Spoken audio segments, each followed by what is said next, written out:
I'm Sarah, just a regular woman who's seen her share of life's ups and downs. For 24 long years, I've been the backbone of a family that didn't always see or appreciate my worth. My husband, Richard, has a bit of fame as a TV presenter on a channel that's barely hanging on to its viewers.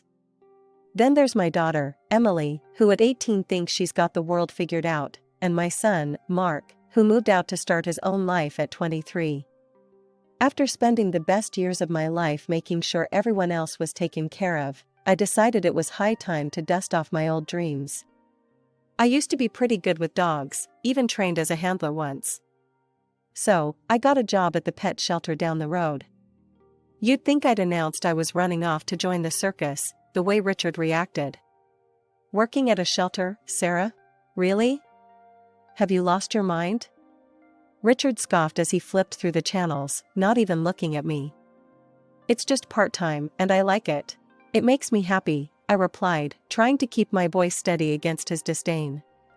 Happy? We're not teenagers, Sarah. Grow up. You spending time with those strays is embarrassing. What will people say? His words were sharp, cutting deeper than he probably knew. I wanted to argue, to scream that I had every right to do something for myself, but I bit my tongue. Fighting with Richard was like talking to a brick wall, only less rewarding. Emily was no better. She walked in, her phone glued to her hand as always, and rolled her eyes when she saw us. Mom, are you still on about that shelter thing? Why can't you do something cool, like start a fashion blog or something? Because dogs are what I love, Em. I thought you'd be happy for me, I said, feeling the sting of her words. It hurt that my own daughter found my passion so unworthy. Dogs? Really, Mom? That's just sad. You need to get with the times, she scoffed, her words dripping with teenage condescension as she flopped down on the couch. I sighed, looking over at Richard for some sort of support, but he was too busy grooming his image in front of the mirror, fussing over a spot on his tie. Richard, do you hear how she talks to me? He barely glanced my way, adjusting his tie. Well, if you acted more like someone her age could respect, maybe she wouldn't talk to you like that. That stung. It really did. The dismissal from both of them was a cold reminder of what my life had become. Ignored and underestimated. But no more. This job at the shelter, it was mine. It was something I loved, something that brought me back to life after years of being whatever they needed. I went to bed that night with a plan. I wasn't going to let them tear me down anymore. I was good with animals, and the shelter needed me. Maybe, just maybe, this was my chance to find myself again after all these years of being lost in the shadows of my family. Richard always had a thing about appearances, his clothes pristine, his hair just so, every aspect of his public persona polished to a sheen. I'd spent the better part of our marriage ensuring his suits were lint-free, the creases sharp enough to cut glass. Image is everything in my line of work, Sarah. You know that, he'd remind me constantly, as if I could forget. Lately, though, something in me had started to slip. I was forgetting things, simple things, like the exact way he liked his coffee or the time of his next broadcast. You're not getting any younger, he'd joke, but the barb was always there, hidden under his chuckle. This particular evening, tension hung over dinner like a storm cloud. Emily, ever the echo of her father, was busy texting under the table, barely touching her food. I served Richard his coffee, my hands shaky from the day's stress. Sarah, where's the cardamom? Didn't I ask for it? Can't you do one thing right? His voice was sharp, each word a needle prick to my already deflating spirit. I thought I added it. Let me fix that, I muttered, fumbling through the spice cabinet while he tapped his foot impatiently. Watching me, Richard let out a heavy sigh. It's like you're not even here anymore. You're just so scattered. The bag of cardamom slipped from my fingers, scattering seeds across the tile. Oh, damn it! I exclaimed, more to myself than to him. Richard rolled his eyes, and Emily let out a snort of laughter from the table. Mom's losing it, Dad. Seriously, she can't even handle spices, she jeered, her voice dripping with disdain. I'm sorry, okay? I'm trying. I said, my voice low, the embarrassment burning my cheeks. Richard's frown deepened. Trying? No, you're failing, Sarah. This isn't just about cardamom or coffee. You're not yourself. You need to see someone, get checked out. I can't have you falling apart on me. His words stung, the implication clear, I was a problem that needed fixing. Emily's laughter echoed in my ears, a cruel soundtrack to my crumbling self-esteem. I started cleaning up, the seeds a tiny mess among bigger issues. Maybe I should see a doctor, I whispered, not sure if I was speaking to Richard or trying to convince myself. Maybe you should, he agreed quickly, a little too quickly, as if the idea pleased him. The rest of dinner passed in a blur. I was there, but not really. Plates clinked, forks scraped, and my mind whirled with fears of dementia and doctors. After dinner, I washed dishes, the warm water running over my hands while my thoughts spiraled dark and deep. Richard and Emily retreated to his office upstairs, their voices a murmur through the ceiling. Alone with the suds and my spiraling thoughts, I couldn't shake the feeling of being fundamentally inadequate. Was I really losing my mind? The thought terrified me. Saturday had a way of sneaking up on you, all lazy sunshine and the promise of a little peace. I was cleaning up the kitchen, wiping down counters and humming some tuneless song when it hit me. I'd forgotten Richard's coffee cup in his office upstairs. My hands were still a bit damp as I reached the top of the stairs, my mind on autopilot, planning what to do next after retrieving the dishes. But as I neared his office door, voices trickled out, seeping under the crack like unwelcome water. I paused, recognizing Richard's voice, then Emily's lighter, laughing tone followed. Curiosity pricked me, urging me closer. Do you think your mother suspects anything at all? Richard's voice, usually so commanding on screen, sounded almost giddy. Emily laughed, that high, tinkling sound that grated on my nerves. Mom? She's too busy scrubbing floors and feeding those mangy dogs. She doesn't see past the end of her nose. Richard's voice dropped to a whisper, but his words were clear as crystal. Once I bring Miranda here, things will change. We'll be better off. You like Miranda, don't you? Oh, Dad, I love her. She's amazing, smart, beautiful, everything Mom's not. She actually has a career, makes money. It'll be so cool to have her around. Exactly, my thoughts too. And once your mother is out of the way, we can live as we want. Miranda is eager to move in, start fresh with us. My heart pounded, the room spun, a carousel of betrayal and shock. I leaned against the wall, my legs weak, my breath shallow. This wasn't a conversation, it was a conspiracy. My family wasn't just slipping away from me, they were sprinting. I stumbled back downstairs, my mind racing, terror and disbelief jockeying for position.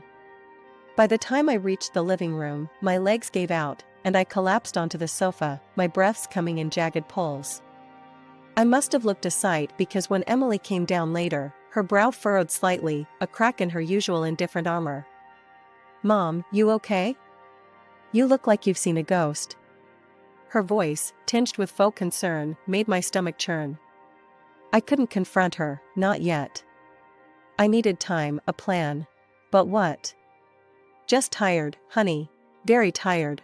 I managed, my voice a hollow echo of normalcy. Okay, well, if you need something, I guess let me know. She shrugged, her detachment reassembling itself like armor as she turned away, leaving me adrift in the sea of my turmoil.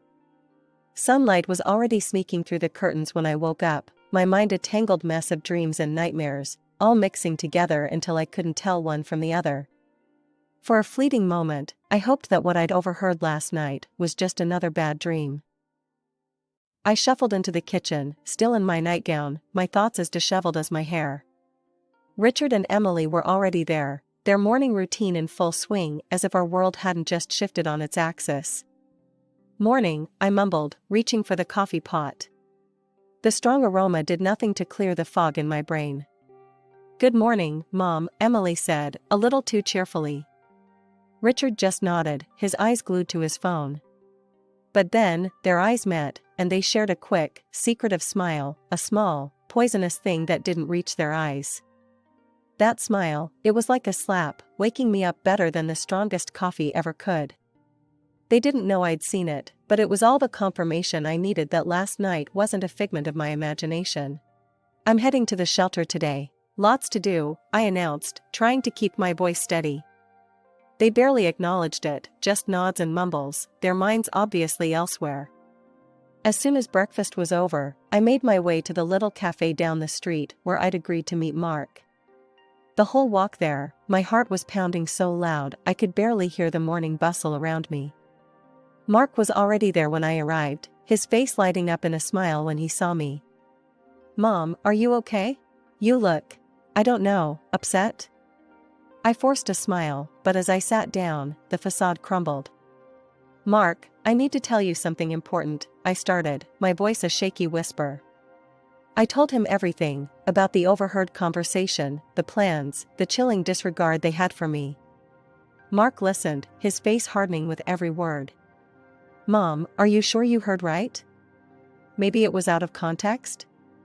I nodded, tears spilling over, despite my best efforts to keep them in check. "No, it was clear. They want me gone, Mark. What am I going to do?"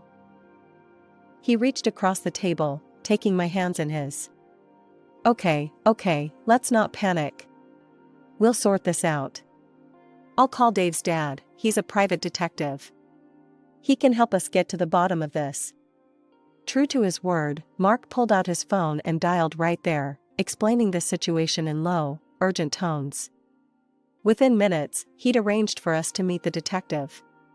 We went to the detective's office, a cramped little space filled with files and the faint smell of old coffee. The detective, a grizzled man with sharp eyes, listened to my story without interrupting. When I finished, he leaned back, steepling his fingers. "This is serious, Mrs. Thompson.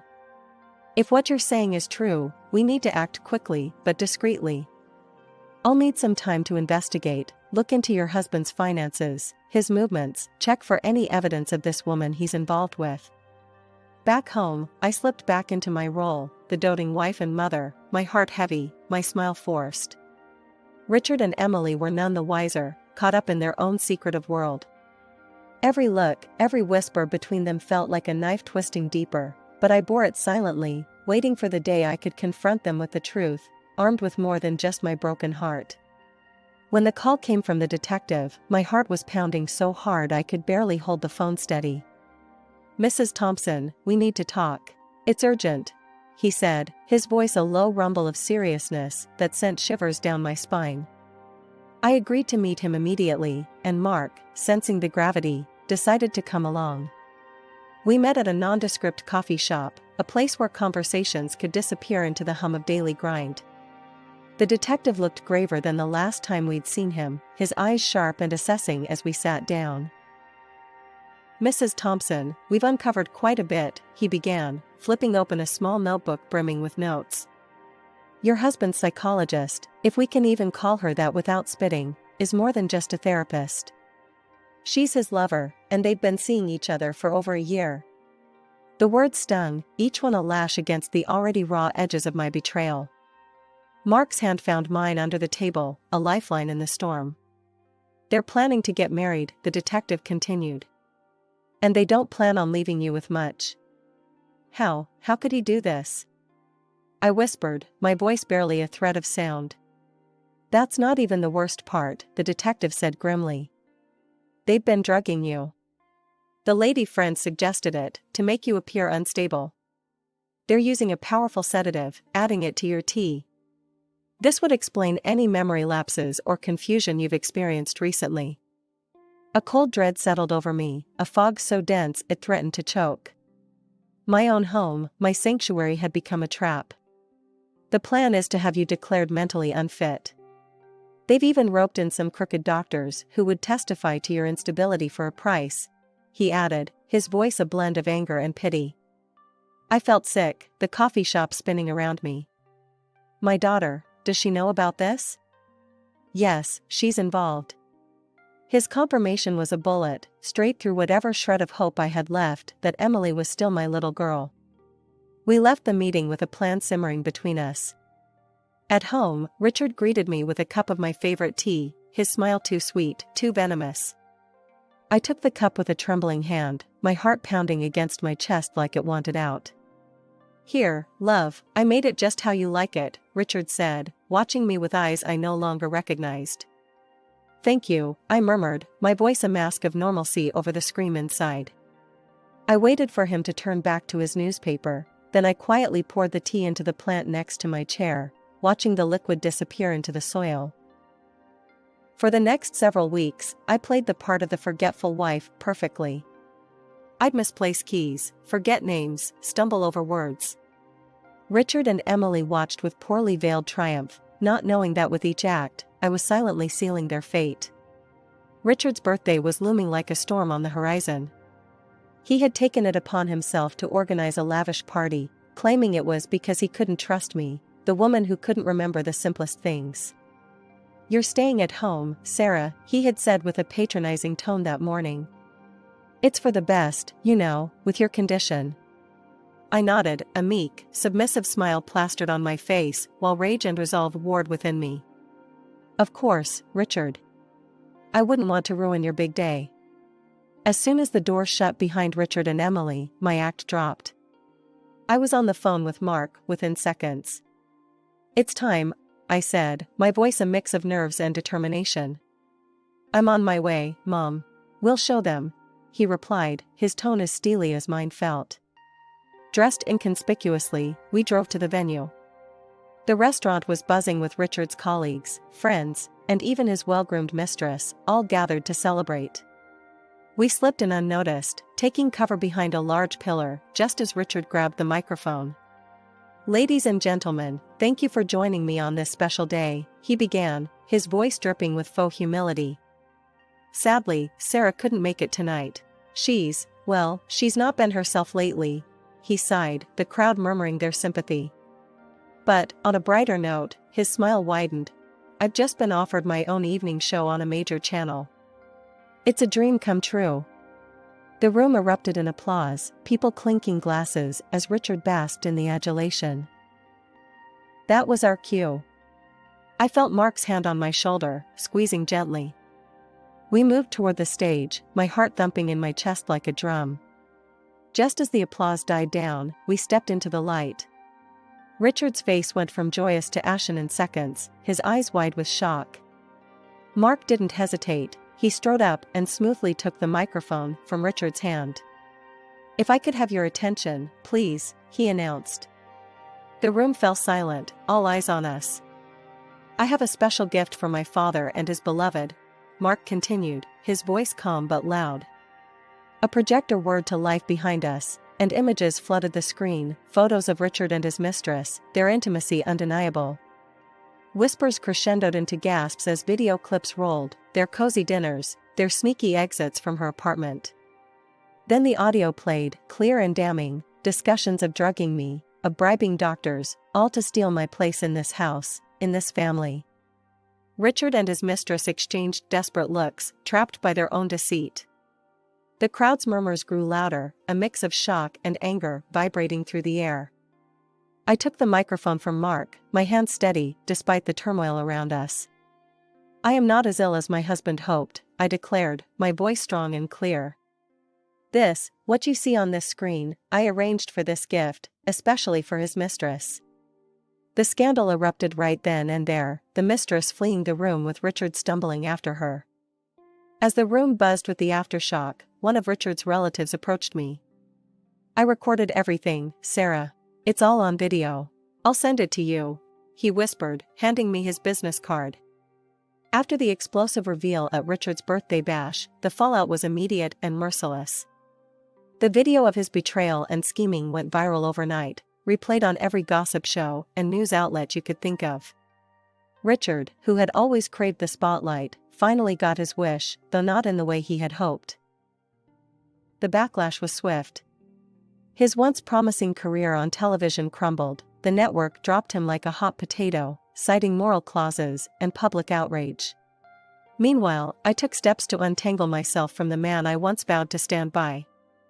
My lawyer was a godsend, a no-nonsense woman who cut through the legal jargon and helped me file for divorce. The evidence was overwhelming, and the court had no qualms in granting me not only the divorce, but also a hefty financial compensation from Richard and his mistress.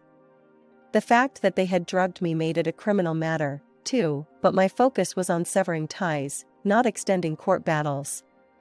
Sarah, you've secured lifelong alimony, and the house is yours. They can't touch you financially anymore, my lawyer announced with a satisfied smirk when it was all over. The mistress, Miranda, a once respected psychologist, saw her career disintegrate. Her license was revoked following an investigation into her unethical behavior. The doctors she colluded with faced similar fates, their medical licenses stripped and reputations tarnished. With no career and mounting legal fees, Miranda sold her office and took out loans to fulfill the court's compensation orders. Last I heard, she and Richard were living together in a cramped apartment, struggling to make ends meet. Karma, as they say, can be quite the equalizer. During all this upheaval, my daughter Emily came to me, tears in her eyes, remorse finally breaking through her previously cold demeanor. "Mom, I'm so sorry. I was so wrong. Can I stay with you?" Her words stung, reopening wounds that had barely started to heal. "Emily, I love you. You're my daughter, and that will never change. But you chose to side with your father, knowing what he planned for me. I think it's time you learn what real consequences feel like." She moved out the next day, her belongings stuffed into too many bags, her shoulders slumped under the weight of her choices. Last I heard, she was living with Richard and Miranda, the atmosphere there as strained as one would expect. Richard tried to reach out once, a call I let go to voicemail. His message was a mix of self-pity and blame, a cocktail I no longer had the taste for. "Sarah, I hope we can talk. There are things I need to explain," the voice said, trailing off into a sigh. I deleted the message, the final note of his voice swept away with a single tap. After everything that went down, here I am, back in the world of dogs, my first love and passion. I'm not just working at the shelter anymore, I've started offering private dog training courses right here at home. My backyard has transformed into a haven for all things canine, agility equipment, training mats, and more toys than you can shake a stick at. "Mom, this place looks amazing," Mark said on one of his frequent visits. He walked around with a proud smile as he watched me put a rowdy pup through its paces. "Thanks, honey. It feels right, you know? Like I've found my way back to where I was always meant to be," I replied, tossing a ball for an overly enthusiastic golden retriever. The scandal, though a nightmare at the time, strangely did wonders for my business. Clients started pouring in, some admittedly curious about the scandal, but they stayed for the results. "I'll be honest, Sarah, I first heard about you from the news," one of my clients, a friendly woman with a stubborn dachshund, confessed during a session. "But I saw how you handled Bella here, and I knew the news wasn't the real story. You're the real deal." I laughed, giving Bella an affectionate pat as she finally nailed the sit-stay command we'd been working on. "I appreciate that. It's good to know my 15 minutes of fame brought me some genuinely nice clients." It's not all about dogs, though. Mark comes around a lot, helping me with the heavier tasks around the yard, his company a constant reminder of how much good there still is in my life. "Mom, you ever think about how things turned out? You know, after everything?" Mark asked one afternoon as we sat on the porch, watching the sun dip below the horizon. "All the time," I admitted, sipping my tea. "It was tough, really tough. But look at this, I'm happy, Mark. Really happy. I wouldn't change a thing." He nodded, a knowing grin spreading across his face. "I'm proud of you, Mom. You turned a mess into a message." And he's right. I did. I get to spend my days doing what I love, surrounded by wagging tails and wet noses. The peace and contentment that fills my days now is something I used to dream about during those dark times. "Hey, Mom, think you'll ever forgive him?" "Dad, I mean?" Mark asked one evening, the question hanging in the air like smoke. I thought about it, really thought about it. I've moved on, but forgive? Not. And that's okay. I've learned that some things you just have to let be. That's the truth of it. I found strength I never knew I had, and a resilience that's seen me through the worst of storms. The days are long, filled with barks and laughs, and as I close the gate each evening, I look up at the stars, grateful for the quiet ending to another day filled with life.